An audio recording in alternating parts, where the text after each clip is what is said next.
Situasi terkini setelah air mulai surut. Banjir yang merendam 13 desa di 3 kecamatan Kabupaten Tanggamus Minggu siang sudah surut. Warga, tentara, dan polisi bergotong royong menyingkirkan lumpur yang masuk ke rumah-rumah warga serta jalanan desa. Daerah Dusun 2 ya. Banjir terparah terjadi pada hari Jumat lalu. Ketinggian banjir mencapai lebih dari 1 meter. Selain merendam permukiman, banjir juga merendam ratusan hektar sawah serta tambak udang. Banjir tersebut dipicu meluapnya sungai Waisemuong dan Waisemaka yang tidak mampu menampung debit air hujan lebat lebih dari 3 jam. Sebelah sono itu luapan sungainya. Ini air itu masuknya dari itu ya, kali Semangka itu masuk ke sini. Ini udah kayak laut semua ini. Yang nggak kena cuma sedikit itu, belah situ. Yang sini kayak laut semua ke sana larinya. Ke arah rumah itu. Rumah-rumah itu. Nah itu. Di dalam rumah itu sampai 1 meter. Itu. Kemarin itu 1 meter. Itu. Airnya coba. Kayak laut ini, nggak kayak ini lagi, kayak laut kemarin. Jadi sawah. Banjir tidak merenggut korban jiwa. Dari data Pemkab Tanggamus, banjir pada Jumat lalu itu merendam 400 rumah di Kecamatan Semaka, Bandar Negeri Semuong, dan Kecamatan Wonosobo. Banjir juga menenggelamkan 40 hektar sawah di Kecamatan Wonosobo, 600 hektar sawah di Kecamatan Bandar Negeri Semuong, 500 hektar sawah, serta 24 tambak udang di Kecamatan Semaka. Andri Kurniawan melaporkan dari Tanggamus.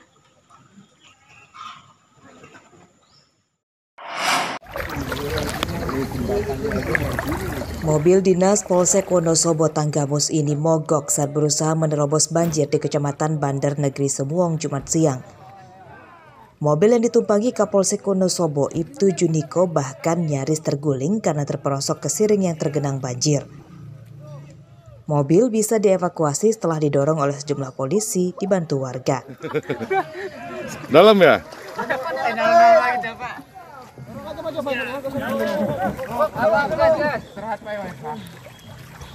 Tak hanya jalanan desa, banjir juga merendam permukiman di 3 kecamatan di Tanggamus, yakni Kecamatan Semaka, Kecamatan Wonosobo, dan Kecamatan Bandar Negeri Semuong.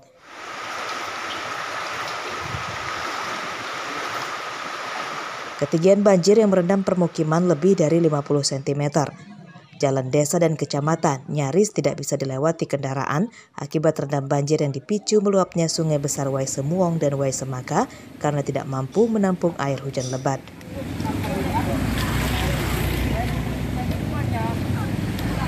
Terjadi luapan di sungai Waisemuong karena Waisemuong ini merupakan satu sungai pokok yang menjadi muara dari beberapa sungai-sungai kecil seperti Waituba, Waitumi, dan Waisulu. Jadi ketika hujan menjadi deras, air berlimpah, maka debit air itu tidak tertampung oleh sungai pokok, sungai Waisemuong. Jadi air meluap sehingga masuk ke halaman-halaman warga. Kerugian dampak banjir masih dalam pendataan pihak masing-masing desa. Warga korban banjir berharap pemerintah daerah Tanggamus dan Provinsi Lampung segera memberikan bantuan makanan, obat-obatan, dan air bersih. Andri Kurniawan melaporkan dari Tanggamus.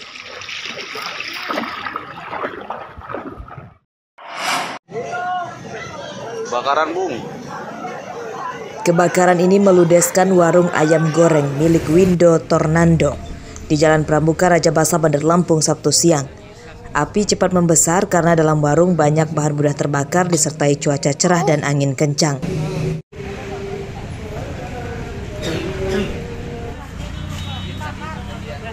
Kebakaran ini dipicu oleh ledakan tabung gas LPG. Pemilik warung terluka saat berusaha memadamkan api sebelum petugas damkar tiba. Penyebab kebakarannya yaitu kompor yang meledak. Tidak terjadi kerugian apa-apa, hanya korban jiwa tidak ada. Hanya barang-barang pemilik aja yang rusak warung.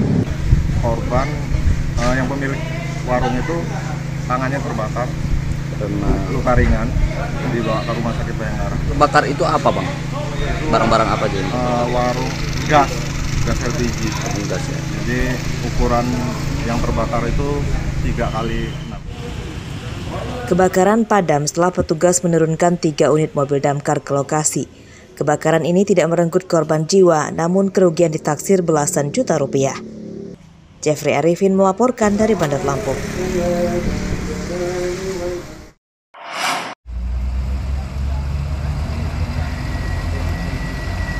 Kecelakaan ini terjadi di Jalan Sumatera Lintas Timur, Desa Indraloka, Kecamatan Uwai Kenanga, Tulang Bawang Barat, Minggu siang. 2 pengendara motor berboncengan meninggal di lokasi kejadian akibat menabrak bagian belakang truk mogok. Kedua korban bernama Haryanto dan Andre, warga Desa Labuhan Ratu, Kecamatan Uwai Serdang, Mesuji.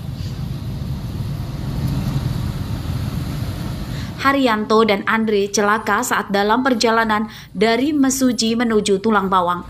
Motor yang mereka kendarai rusak berat. Menurut warga, truk yang ditabrak korban mogok dan terparkir di jalan ini sejak sehari sebelumnya. Saat kejadian, pengemudi truk tidak ada lagi di lokasi karena sedang belanja suku cadang truk yang rusak. Dari arah Palembang mau ke arah Unit 2. Informasinya kondisi mobil ini memang macet gitu, rusak. Mobil ini informasinya dari warga sini ya kan, itu memang dari sore itu memang sudah rusak. Apa nggak ada rambu-rambu itu di taruh jalan? Rambu-rambu ada sih sebenarnya, cuma dikasih daun. Warga membantu mengevakuasi jenazah kedua korban ke ambulans untuk dibawa ke rumah sakit. Kecelakaan ini sempat menimbulkan kemacetan arus lalu lintas dan terurai setelah polisi tiba di TKP. Mustaqim melaporkan dari Tulang Bawang Barat.